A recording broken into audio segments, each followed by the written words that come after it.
Hola, ¿cómo están? Bienvenidos nuevamente a este espacio de A Fondo con el servicio informativo de Caracol Radio, en este esfuerzo que estamos haciendo para que ustedes puedan escuchar las ideas, los planteamientos de las personas que aspiran a dirigir las alcaldías y las gobernaciones más importantes de Colombia el próximo año.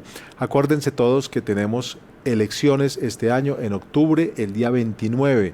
Vamos a participar todos los colombianos para elegir alcaldes, gobernadores, integrantes de los consejos municipales, de las asambleas departamentales y ediles en las juntas administradoras locales.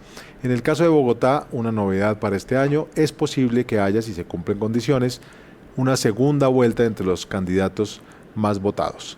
En este espacio de Caracol Radio, en los espacios digitales de Caracol Radio, vamos a escuchar a profundidad, a fondo, las ideas que nos plantean a los ciudadanos, las personas que ya se inscribieron ante la registraduría y que quieren que sean elegidos, en este caso, alcalde de Bogotá, porque tenemos invitado hoy a Diego Molano.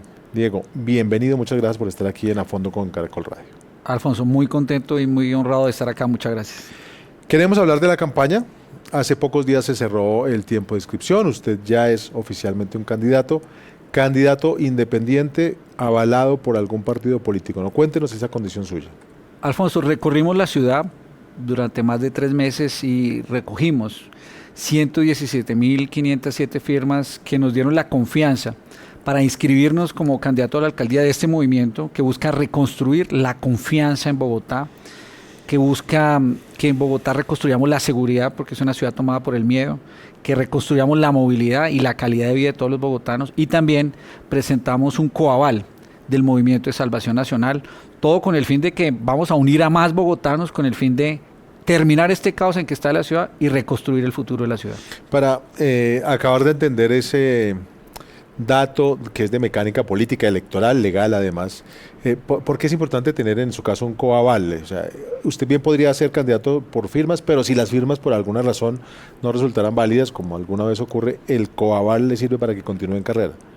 Aquí lo importante es que recogimos las firmas, se necesitan 50.000 firmas, Sí. recogimos 117.000 y seguramente saldrán validadas, pero en el ejercicio de este caminar por Bogotá, lo que buscamos fue convocar a más partidos, a otros sectores que quieren unir a los bogotanos, que sienten que Bogotá está en caos, y por eso en este caso Salvación Nacional tomó la decisión de apoyar esta candidatura. Le damos la bienvenida y seguiremos convocando otros partidos, otros sectores ciudadanos que compartimos los mismos valores de respeto a la vida, de apoyo a la familia, de respeto a las instituciones, de apoyo a los emprendedores en la ciudad que están preocupados por la seguridad, para que hagan parte de esta propuesta por Bogotá. Bueno, en esa trayectoria política suya, usted ha sido integrante, ha tenido cargos públicos representando a otro partido que es el Centro Democrático. Usted defiende, ha sido cercano a las tesis de Álvaro Uribe y especialmente a las del presidente Iván Duque. ¿Por qué no tiene un aval del Centro Democrático? Iniciamos esta convocatoria porque entendemos que para unir a los bogotanos había que ir más allá de un partido, y por eso tomamos la decisión de ir por firmas. Esperamos también que los miembros del Centro Democrático, los miembros de otros partidos se vinculen a esta iniciativa, pero tomamos la decisión porque era urgente salir a convocar a los bogotanos, y por eso avanzamos con este grupo de firmas. Y aquí lo que es más importante es que uno tiene una trayectoria política en su pasado, tiene un esfuerzo, pero también tiene una propuesta de futuro, y en Bogotá consideramos que había que ir más allá de un partido, pero seguimos con muchos valores, con mucha visión, con mucho compromiso, convocando todos los sectores para reconstruir a Bogotá. Bueno, vamos a hablar entonces de lo que les ofrece usted, les propone usted a los bogotanos, pero es inevitable seguir recordando pues su vida pública. Usted ha tenido distintos cargos, fue por ejemplo director, entre otras cosas que ha hecho, del Instituto de Bienestar Familiar, pero el último cargo, el que digamos que más lo marcó para los posibles votantes, fue el Ministerio de Defensa. Y eso pues nos hace pensar que casi inevitablemente, porque además es la principal preocupación de los bogotanos, sus principales propuestas tienen que ver con seguridad. Supongo que estoy en un análisis correcto. Así es, el miedo cunde en Bogotá, la ciudad está tomada por los delincuentes, por las bandas, y la seguridad es la gran preocupación que está en el alma de los bogotanos. Hoy los padres de familia viven con temor de que su hijo salga a la calle, de que su hija monte en Transmilenio, los estudiantes atemorizados de que los roben, los atraquen cuando van en una ciclovía, cuando montan en una moto, y parte importante por lo cual aspiro a Bogotá es para recuperar la seguridad y la tranquilidad de las familias bogotanas. Como ministro de Defensa, a usted le correspondió atender la crisis del paro nacional. Y en medio de esa crisis estuvo usted también inmerso en polémicas muy serias por disputas que hubo en las calles, con heridas, con personas que perdieron los ojos, estuvieron lesionadas, o personas que fallecieron en las calles. Muchas personas lo responsabilizaban a usted directamente, muchas personas le criticaron a usted cosas que dijo, por ejemplo, decir que los jóvenes eran máquinas de guerra en ese momento. Y ese tema vuelve a la campaña ahora. Recientemente escuchábamos a Gustavo Bolívar decirle a otro candidato, Gustavo Bolívar es candidato a la alcaldía de Bogotá, Gustavo Bolívar decirle a otro candidato, al general Vargas, que no podía dirigir la policía de Bogotá, alguien que le quitaba los ojos a los estudiantes, y él contestándole a Bolívar decirle que no podía dirigir a alguien que había incentivado a la primera línea. ¿Cómo va a jugar esto en la campaña usted que dice a las personas que le critican lo que pasó en ese momento usted como ministro? Precisamente como a Gustavo Bolívar como candidato del presidente le gusta escribir novelas y siempre escribe novelas, lo que nosotros escribimos fue un libro que se llama Bajo Amenaza, la cara oculta del estallido social que golpeó a Colombia. Y allí en ese libro demostramos, con cifras, con hechos, con un relato de lo que pasó, cómo en el estallido social lo que tuvimos fue una conspiración de un grupo del Pacto Histórico, aliados con unos sectores que después estuvo vinculada a las disidencias de la FARC, el ELN y grupos de microtráficos que financiaron la primera línea para destruir, para desestabilizar, para bloquear a Colombia. Y lo que nosotros demostramos en ese libro Bajo Amenaza es cómo actuó el Ministerio de Defensa con el liderazgo mío, con el apoyo de la fuerza pública para restituir el orden y la seguridad allí donde se afectó o las instituciones o la democracia. Mostramos en ese libro que Colombia tiene que tener claro que la manifestación pacífica se respeta cuando esa se hace pacíficamente, que es lo que establece la Constitución. Y allí tuvimos más de 15.000 manifestaciones entre el 28 de abril hasta el 1 de julio. Pero en 1.700 oportunidades hubo violencia. Destruyeron CAIS, destruyeron Transmilenios, acabaron con el 60% del mío en Cali. Y lo que hizo la fuerza pública fue desbloquear a Colombia, como bajo el liderazgo mío, desbloqueamos a Bogotá en el Portal de las Américas, y lo que se hizo fue capturar a 300 miembros de la primera línea que estuvieron financiados por el ELN, que estuvieron con las disidencias de la FARC aportando, y luego inclusive de microtráfico, por delitos que cometieron, no por manifestarse pacíficamente. Se capturaron 300 personas, unos por homicidio, casi 36, otros por terrorismo y otros por tortura. Y ellos están judicializados con un acto de la Fiscalía y con un juez. Hoy desafortunadamente los quieren convertir en gestores de paz. Y lo que mostramos es que allí donde hubo todas esas manifestaciones, es todo un método internacional que ellos utilizaron de avivar y exacerbar el descontento social. Unos fueron instrumentalizados y otros cometieron delitos en contra de los colombianos, como es el caso de una parte del grupo de la primera línea. Y allí donde hubo errores y fallas, se tomaron decisiones, como la transformación de la policía que impulsamos nosotros, y además investigaciones que están en curso. Pero nunca hubo todo lo que ellos dijeron, puras novelas. Aquí ellos dijeron, en ese caso, desaparecieron 500 personas, no hay una. La última que estaba resultó votando. Aquí dijeron que hubo afectaciones físicas, oculares a los ciudadanos. Dicen que que asesinaron cientos de jóvenes. No es cierto. Hay 23 casos que están siendo investigados, 6 se relacionan con policías asesinados por la primera línea, y sobre eso ya se han tomado decisiones. Hay una decisión judicial de hace aproximadamente 2 semanas, donde un juez de Bogotá dice que las disidencias de la FARC sí estuvieron involucradas en las destrucciones de noviembre. Y parte de lo que nosotros demostramos es cómo se actuó con apego a la ley, y aquí era casi que un golpe blando verdadero, como dicen ellos, que buscaban desestabilizar y bloquear la democracia, y lo que hicimos fue asumir el liderazgo para desbloquear a Colombia con nuestros soldados, con nuestros policías, y allí donde tuvieron que tomarse decisiones cuando hubo algún altercado que afectó el disciplinario, se hicieron las investigaciones con la policía, y planteamos otros temas, pero un poco buscamos, precisamente lo escribí por honor, porque dicen muchas mentiras, muchas noticias falsas, y avivan un descontento social y luego lo manipulan y lo instrumentalizan. A raíz de ese momento que fue tan difícil para todo el país, se produjo, como usted lo recuerda, por ejemplo, entre otras cosas, una reforma a la policía. Y en los últimos meses, en los últimos años, ha crecido la discusión de qué debería hacerse con la policía. En el caso de Bogotá, para regresar a la campaña que nos ocupa ahora, pues hay propuestas incluso de la alcaldesa Claudia López, que pide una policía específica para Bogotá y que reclama además un aumento de pie de fuerza que, dice ella, el gobierno no le entregó, el gobierno de Gustavo Petro. Específicamente usted como alcalde, ¿cómo manejaría y cómo se relacionaría con la policía de la ciudad? En el libro yo lo digo, la izquierda radical tiene en sus objetivos debilitar a la policía. Y eso fue lo que hicieron a partir de muchas noticias falsas, demeritar a la policía, generar todas estas afectaciones a la legitimidad de la policía. Por eso nosotros emprendimos como gobierno una reforma a la policía que involucró 3 leyes. Una de seguridad ciudadana para darle más instrumentos a los alcaldes para combatir a los delincuentes, que la alcaldesa Claudia no aplicó. Una reforma que voy a aplicar, que es la reforma de profesionalización del patrullero, porque si bien en Bogotá necesitamos más policías, necesitamos mejores policías. La policía tiene que reformarse también y mejorar su comportamiento y su formación para que capacitados tengan información y capacitación en derechos humanos, en procedimientos policiales, en servicio policial y además una mejor compensación por hacerlo. Eso lo vamos a impulsar y lo vamos a liderar. Y también un régimen disciplinario más estricto. Como alcalde exigiré que ese régimen disciplinario sea mucho más estricto para que cumplan con sus funciones, para que sus investigaciones sean públicas. Lo vamos a liderar. Ningún alcalde se lo ha apropiado. Esas leyes ya existen, ya hay instrumentos para que se reforme la policía y mejore ese trabajo de la policía. Pero no estoy de acuerdo, porque sucede siempre lo que le pasa a la alcaldesa Claudia. Tiene un problema y se inventa un globo y no lo resuelve. El problema es en las calles, no es de un proyecto de una nueva policía, un proyecto de ley. Lo que tiene que es capturar a los delincuentes en las calles. Una nueva policía es una decisión errónea que no le conviene a la ciudad. Usted recuerda cuando tuvimos el Bogotazo, que teníamos una policía que era una policía política, que respondía a partidos políticos.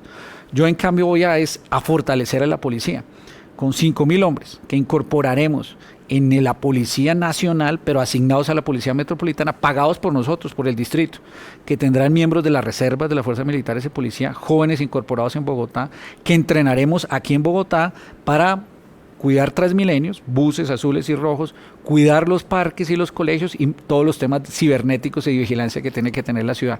Eso es lo que vamos a hacer. Es un error crear una policía propia en Bogotá porque se politiza y ya nosotros vimos esa situación. Y mire usted cómo aquí respecto a la queja de la alcaldesa Claudia, fui yo el que le propuse a la alcaldesa Claudia traer 2.000 policías adicionales porque ella estaba pidiendo pie de fuerza y la verdad es que ella cumplió.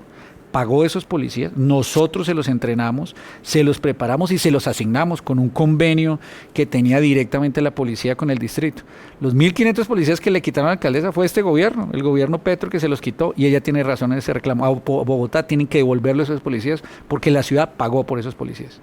Entonces, a la ciudad le hace falta pie de fuerza. O sea, ¿cuál es la relación adecuada entre número de efectivos de la policía en Bogotá para tener un control del crimen en la ciudad? El estándar internacional es alrededor de 300 policías por cada 100.000 habitantes. Bogotá tiene un poco más de 270. Hoy tenemos 17.500 policías, deberíamos tener 23.000. Ese es el objetivo. Y sí nos hace pie de fuerza. Falta para la ciudad. Por eso nosotros estamos tomando la decisión, grandes problemas, grandes soluciones. Aquí todo el mundo y varios de los candidatos hablan de seguridad, pero si le dicen que invierten en seguridad, no, eso es inversión para la guerra, no, eso es para proteger a los bogotanos y por eso tomamos la decisión de incorporar esa policía cívica que se va a llamar, con jóvenes bogotanos, con miembros de las reservas, que vayan a estar en los buses para evitar el acoso a las mujeres, que hoy las tienen desbordadas, que estén en los parques, que hoy están tomados por los jíbaros y en los narcotraficantes, y alrededor de los colegios para recuperarlos, para que sean para la familia, donde la gente esté haciendo deporte y no más bien llenos de humo y de consumo de drogas que afecta a la familia. Y en temas cibernéticos, porque hay una cantidad de vigilancia que se debe hacer en el C4, en las cámaras, que hoy tenemos policías que podrían estar en la calle capturando delincuentes y ahora lo podemos hacer con jóvenes de la ciudad dedicados a estos temas cibernéticos. Sobre seguridad también le escuchamos a usted recientemente proponer la construcción para Bogotá de usted la llamó megacárcel. Eso a mí me hizo recordar a Nayib Bukele en El Salvador y bueno, toda la inspiración que Bukele ha significado para algunas personas de extrema derecha en Colombia. ¿Tiene realmente algo que ver con lo que hace Bukele en El Salvador o en qué consiste esa idea de la megacárcel? La megacárcel responde al problema de fondo simultáneo al pie de fuerza. Y es que de nada sirve tener más pie de fuerza si no tenemos a dónde llevarlos. Y Bogotá está en una crisis. Porque tenemos una cárcel distrital llena, y tenemos todas las estaciones de policía que se utilizan solo para los capturados llenos de delincuentes. Y tenemos a 500 policías protegiendo delincuentes en las estaciones atiborradas, donde suceden hechos como el de la URI en Palo Quemado y en Puente Aranda, donde hay incendios, donde hay conatos, donde sigue el crimen y siguen amenazando porque esos sitios no hay donde llevarlos. Y como no tenemos mega cárcel a donde llevarlos, tenemos la ciudad llena de reincidentes. ¿Cuántos delincuentes capturan en un día en Bogotá? Suponga el que de 100, ¿sabe cuántos quedan en la calle otra vez? 83. No estamos haciendo nada. De nada nos sirve tener policías, sino cuando los capturamos al día siguiente vemos el delincuente burlándose en la calle y de los ciudadanos. Estaba hace 2 días caminando por San Cristóbal y en el caso de San Cristóbal encontramos que había un tipo extorsionando a toda la gente del barrio ahí en Juan Rey. Extorsionaban a la gente. La capturaron y lo judicializaron. Había una mujer muy líder allá, la capturaron por la extorsión. El tipo al día siguiente estaba burlándose de ella y de los policías. A esa mega cárcel, con toda la tecnología, vamos a llevar a los reincidentes, que son los que tienen azotado a Bogotá con temor. Vamos a llevar, y aquí quiero decirlo, en Bogotá hay unos venezolanos que hacen las cosas bien, pero a los venezolanos de bandas criminales los vamos a capturar y los vamos a judicializar en Colombia para que paguen sus penas por afectar a la Constitución colombiana de los colombianos y luego sí los deportamos. Se les va a acabar ese cuentico y que a ellos no les aplica la ley colombiana, los vamos a llevar a esa mega cárcel. Y por supuesto, a todos aquellos delitos como el acoso de las mujeres los tenemos que llevar allá, porque hoy están quedando libres. Ese es el propósito de la megacárcel, es más para suplir un problema de impunidad y de uso de la policía que debería estar en las calles, que está cuidando de delincuentes. El proyecto de ley de seguridad ciudadana que nosotros impulsamos como Ministerio de Defensa y que hoy ya fue aprobado, no ha sido utilizado, ese permite que las empresas de vigilancia y seguridad privada construyan y operen cárcel en Bogotá. Eso es lo que vamos a hacer en Bogotá porque ya tenemos los instrumentos. Ahora, si se logra tener esa megacárcel o como finalmente se llame y se logra mejorar la situación en las estaciones, en la cárcel distrital, viene otro problema que no es solo de los alcaldes, sino que tiene que ver con una política nacional, pero que usted menciona ahora, que es el de la extorsión. Jaime Pumarejo, el actual alcalde de Barranquilla, recientemente decía que el director del IMPEC, cualquiera sea, era un pintado en la pared porque no controlaba la seguridad. Entonces también uno piensa, de poco sirve tener más cárceles si desde las cárceles nos van a seguir extorsionando. Con esa situación, ¿usted qué haría si puede hacer algo un alcalde? Primero, la cárcel de Bogotá la maneja el Distrito Capital. Esa es la diferencia y hay que tener en cuenta que la competencia de la megacárcel de Bogotá es para los sindicados, que esa es responsabilidad del distrito. Inclusive la cárcel distrital es de las de mejor desempeño a nivel nacional, la que hay que reconocerle a Enrique Peñalosa que hizo esa cárcel y hay un grupo dedicados y especializados y es de las que mejor funciona, programas de resocialización tiene, eso tendríamos que cumplir nosotros. Pero por eso es tan importante la tecnología y por eso siempre hago énfasis de la megacárcel con tecnología, porque el problema principal es que en las cárceles los dejan habilitados para que sigan delinquiendo con los celulares. Al otro le voy a decir una cosa terrorífica. Ahí me contaba una persona que en la URI estaban unos de estos delincuentes apiñados, allá todos tenían 80 cupos, había más de 170, llaman desde la megacárcel con un celular a quienes están ahí, a sus familiares, a decirles que si no les pagan una extorsión, le cortan los dedos de la mano. Eso no puede ser, es un desastre lo que está pasando en Bogotá, por eso tenemos que una cárcel de tecnología que inhiba la posibilidad de contacto y que tenga los espacios suficientes para controlar a esos delincuentes que no sigan delinquiendo, porque este es un proceso sindicado, es mientras que les definen la pena y eso es lo que está permitiendo impunidad, por eso tiene que tener toda la mejor tecnología. Bueno, hemos hablado mucho de seguridad porque con todas las mediciones que hemos conocido es la principal preocupación hoy de las personas que vivimos en Bogotá. La segunda preocupación de los bogotanos, y lo sabe usted también muy bien, es la movilidad. ¿Cuál es la propuesta central suya, si fuera alcalde, de novedades en movilidad de la ciudad? Pero, ¿sabe qué está sucediendo? Si no solucionamos el problema de inseguridad, no vamos a solucionar el problema de movilidad. Y le digo por qué. Porque hoy, en donde más roban y atracan es en Transmilenio. Roban celulares, acosan a las mujeres. Se bajaron las mujeres del Transmilenio y compraron moto. Se bajó la gente y compró como sea un carro para ir tranquilo por fuera del Transmilenio. Y eso está deteriorando el sistema. Entonces el problema de inseguridad está atado al problema de movilidad. El sitio donde más roban y atracan es en las entradas y las salidas de los portales, en los buses de la SITP, que usted ha visto acuchillan a los conductores cuando buscan parar unos colados o cuando la gente se roba un celular. Tenemos que llevar la seguridad a la movilidad para solucionar también el problema de movilidad en la ciudad. Por eso lo que nosotros hemos propuesto es un grupo especializado de policía dentro de esos 5.000 que irían en los buses de Transmilenio, uniformados unos y otros encubiertos, con cámaras de cuerpo, a activar las más de 11.000 cámaras que tienen los buses para poder judicializar a los acosadores de las mujeres que se la pasan todo el tiempo ahí en los buses rojos y en los buses azules, y por eso las mujeres no se quieren subir al sistema. Lo segundo, ese grupo tendría también unos CAIs móviles que estén por las vías, porque hoy el problema es que atracan en las vías, porque nos quedamos atrapados en los CAIs que están en los barrios, pero las mujeres que van manejando un carro en una esquina las paran y no hay respuesta. Lo vimos aquí en el norte de la ciudad. Robaron y atracaron un CAI, casi que eso fue una pesca milagrosa en la 7ª con 90 de Bogotá, y nadie respondió porque no hay capacidad de respuesta a la movilidad. Lo mismo sucede en las ciclorrutas, roban bicicletas, roban motos en las vías y nadie está respondiendo. Por eso lo primero es una policía para proteger a la gente que se mueve en Bogotá.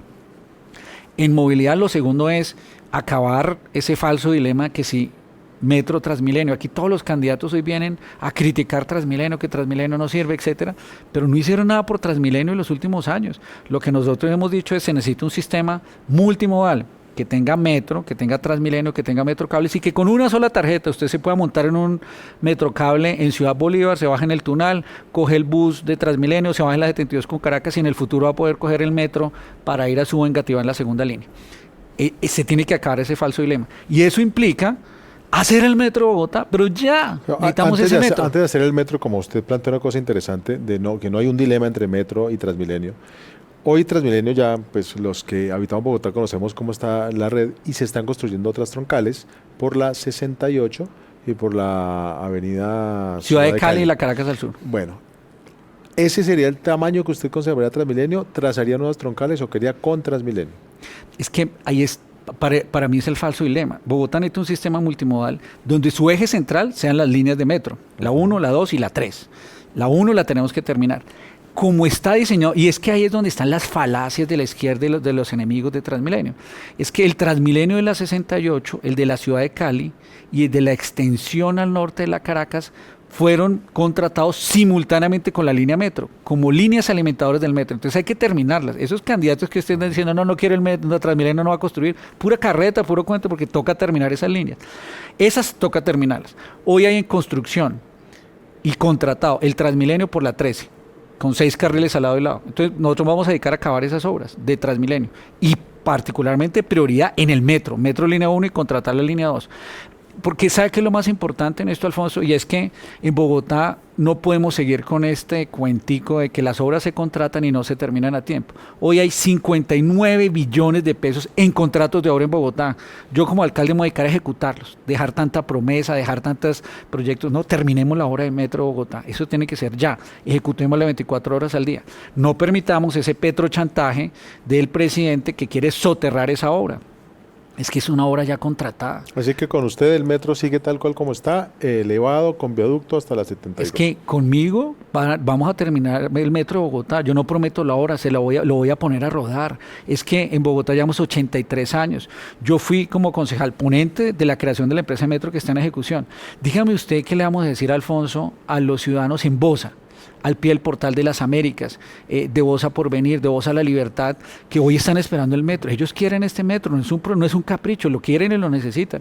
Hoy una mamá que tiene un trabajo aquí cerca, la 72 con Caracas, se demora 2 horas para llegar acá. En el metro se morirá 26 minutos.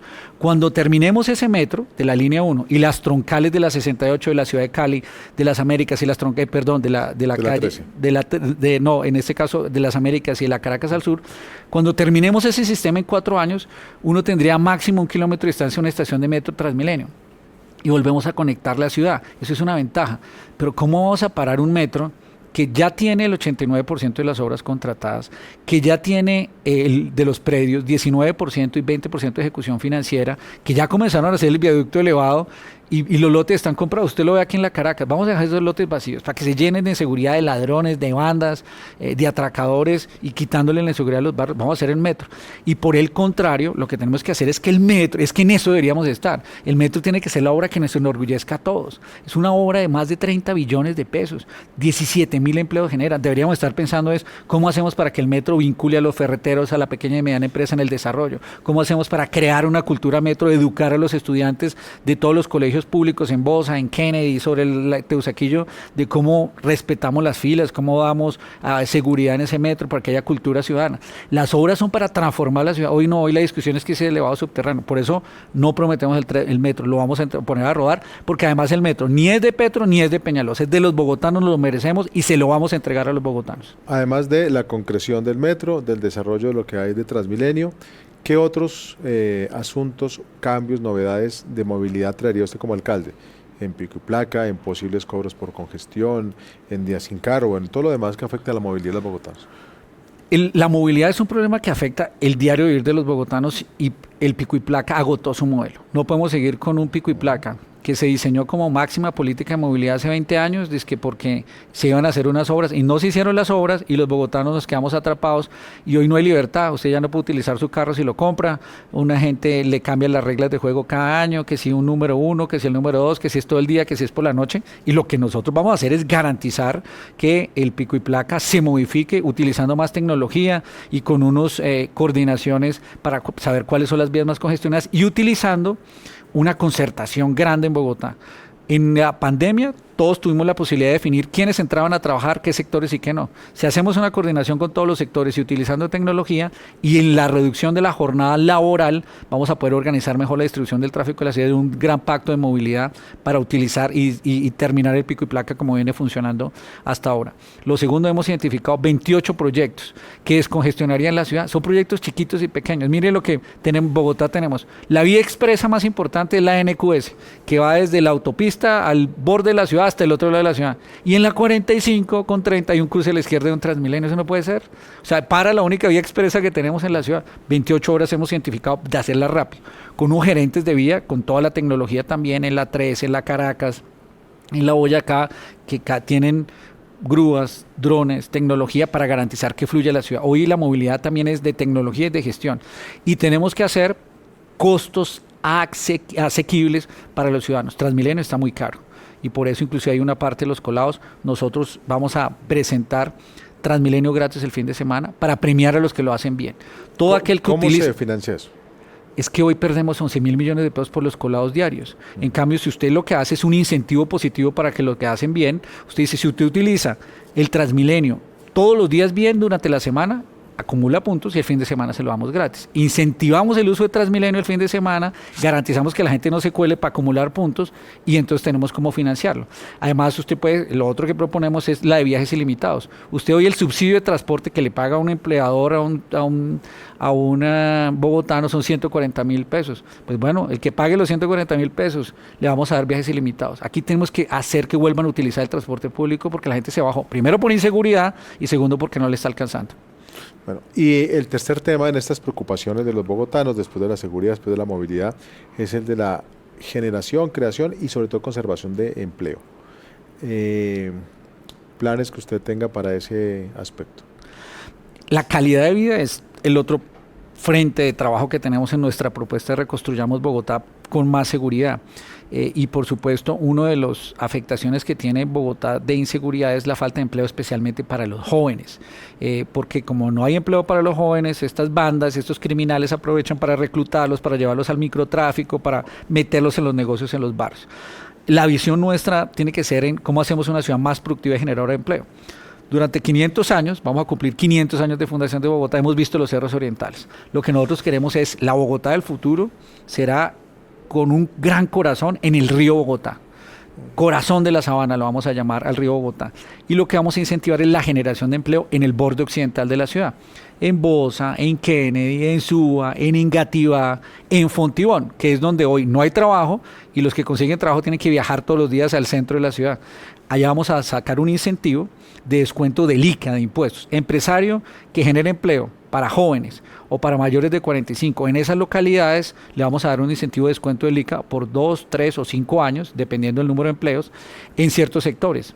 Uno, el caso de sectores de la industria aeronáutica, de innovación, y ese empleo, si lo mantiene, pues le respetamos la disminución de impuestos. Y además es una medida en contraprestación y para compensar los daños que está haciendo el gobierno Petro, primero con su reforma tributaria que afectó la inversión, y segundo, si sacan esta reforma laboral, que lo que va a limitar es la creación de empleo para los jóvenes. Por eso el incentivo de descuento de impuestos es para la creación de empleo para jóvenes, para mujeres y mayores de 45. Y lo segundo, para generar empleo, es cómo mejoramos la educación. La única forma de generar más empleo es si hay buena educación. Por eso vamos a crear la Universidad Digital Metropolitana. Será una universidad que después de la pandemia evidenciamos que se puede hacer y democratiza. Universidad Digital Metropolitana. O sea, esa misma propuesta, usted me acaba de hacer acordar, la hizo acá Gustavo Petro como presidente o como candidato a la presidencia de la Universidad Digital Nacional. No lo he escuchado además al presidente desarrollar esa idea. ¿Usted cómo sí la concretaría? Es que hay una gran diferencia entre el presidente Petro y todos los de la izquierda que echan carreta, y en mi caso, que hacemos obra realidad. Nosotros aquí prometimos, por ejemplo, cuando fui concejal de Bogotá, que Bogotá tendría movilidad eléctrica, sacamos un acuerdo de movilidad eléctrica y hoy Bogotá tiene 1.400 buses eléctricos en la ciudad. De concejal lo sacamos.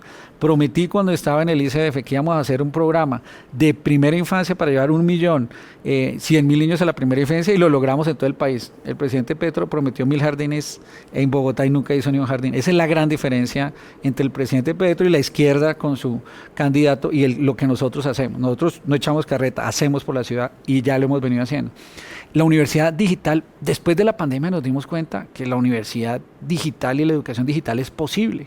En Bogotá tenemos una gran posibilidad de oferta. Si esperamos a construir solo universidades públicas, no vamos a democratizar la educación superior. Mi sueño para estos 500 años, cuando cumple la Fundación Bogotá, es que ningún joven en Bogotá se quede sin estudiar y sin trabajar. Y la mejor forma de democratizar la educación superior es una universidad digital que le permita a los jóvenes en Bogotá estudiar inglés, ser bilingües y simultáneamente trabajar en su casa o en una empresa con cualquier empresa del mundo. Primera tarea, educación y empleabilidad. Segundo, los jóvenes hoy en Bogotá quieren cursos cortos, ya no quieren carreras de 4 años, quieren estudiar código, quieren estudiar desarrollo tecnológico, utilizar la inteligencia artificial, van a poder hacer cursos cortos o largos con universidades del mundo o en los convenios que tengamos. Y tercero, pues hacemos carreras que sean del futuro, las de la transición energética, las de la innovación, y lo hacemos mucho más fácil, se democratiza a costos razonables. Bueno, Diego, para terminar, regresemos a la campaña donde arrancamos. ¿Se siente usted más tranquilo hoy con la posibilidad por primera vez que habíamos anunciado de que haya segunda vuelta para la elección del alcalde de Bogotá, o hubiera estado más cómodo con la modalidad de siempre y que rigen las otras ciudades de una sola votación? No, yo definitivamente creo que la segunda vuelta es una gran oportunidad para Bogotá, para que no llegue una izquierda radical que no le ha contribuido en nada a la ciudad y nos tiene en este caos. Pero eso implica que tengamos en cuenta los bogotanos 3 factores fundamentales. Lo primero, y a todos los candidatos, un nivel de responsabilidad muy grande en la ciudad de no permitir que el candidato de Petro llegue a la ciudad a hacer lo que sea con tal de seguir mandando en Bogotá. Ellos piensan que son los dueños de Bogotá y nosotros les vamos a demostrar que los bogotanos somos un electorado independiente, exigente y rebelde, y que queremos esta ciudad, que la amamos. Y eso implica un esfuerzo muy importante de unirnos. Lo segundo, hay que controlar la financiación de la campaña, porque lo que no puede ser es que si ya evidenciamos lo que vimos en la que pasó en la campaña presidencial con el caso de Nicolás Petro, tal y como ha sucedido en las declaraciones recientes que ha dado en su proceso de la Fiscalía, no podemos permitir ni que utilice recursos ilícitos en la campaña para ganarse Bogotá, ni mucho menos la burocracia del gobierno nacional para ganarse la campaña en Bogotá. En eso tenemos que ser muy atentos, ya sea en primera o en segunda vuelta. Y lo tercero, por supuesto, los bogotanos van a poder mirar las propuestas, no solo del que promete o tiene ideas, sino de una persona que tiene el conocimiento, la experiencia, el talante, el perrenque de combatir los criminales, no solo las ideas, y eso va a ser una gran posibilidad para esta primera vuelta, con el caso nuestro que conocemos, que hemos recorrido la ciudad, que tenemos la experiencia, que amamos esta ciudad para recuperarla, y eso da la primera vuelta, que vean todas las posibilidades de quién tiene la experiencia y el conocimiento, y que definan y que nosotros tengamos un propósito de recuperar a Colombia, a Bogotá, para poder salvar a Colombia en el 2026. Bueno, usted por supuesto aspira a ser alcalde y aspira como en el análisis que nos ha hecho a estar eventualmente en una segunda vuelta vuelta. En el caso de que llegue a la segunda vuelta, ¿aceptaría pactos, alianzas con cuáles otros de los candidatos que ya conocemos? Y en el caso de que no pase, ¿usted haría alianza con alguno de los que haya pasado? Lo primero que tengo claro es que yo nunca votaría por Gustavo Bolívar, porque es el enemigo de Bogotá. Llenó a Bogotá de odio, la destruyó, le pagó a los de la primera línea para que destruyeran el Transmilenio, nuestros CAIs. Hoy los quieren convertir en gestores de paz y quiere llegar a la alcaldía para todo eso que no pueden hacer con el gobierno nacional, volverlo a hacer en Bogotá, reformar la salud, pagar gestores sociales, y eso yo no lo quiero para Bogotá. Yo no quiero una Bogotá que le paguen a los delincuentes, cuando yo le he dicho a mis hijos y todas las familias nuestras que hay que hacer las cosas bien, que hay que ganárselas con mérito y con esfuerzo. Eso sí, yo nunca votaría por él.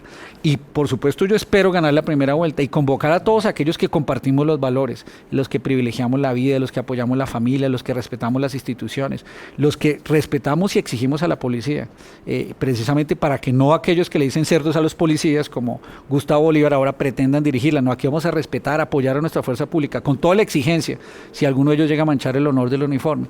Pero además, en esta primera vuelta tenemos que convocar a todos los sectores. Colombia tiene que saber que lo que le suceda a Bogotá en esta elección es vital para que en el futuro podamos recuperar a Colombia. Si aquí permitimos que se imponga esta paz total, que privilegia al delincuente y al que no mata, en vez de que tengamos una nueva sociedad que privilegie el esfuerzo, el mérito, la dedicación, el trabajo con las comunidades, eso es lo que nosotros vamos a proponer en la primera vuelta y esperamos también ser triunfadores en la segunda vuelta.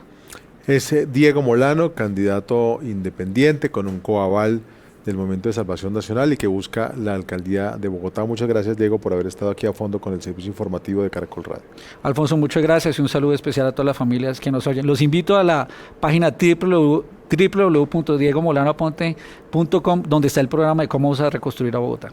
Y nosotros continuaremos escuchando las voces de las personas que aspiran a dirigir las alcaldías y las gobernaciones de nuestro país. Tengan todos un muy buen día.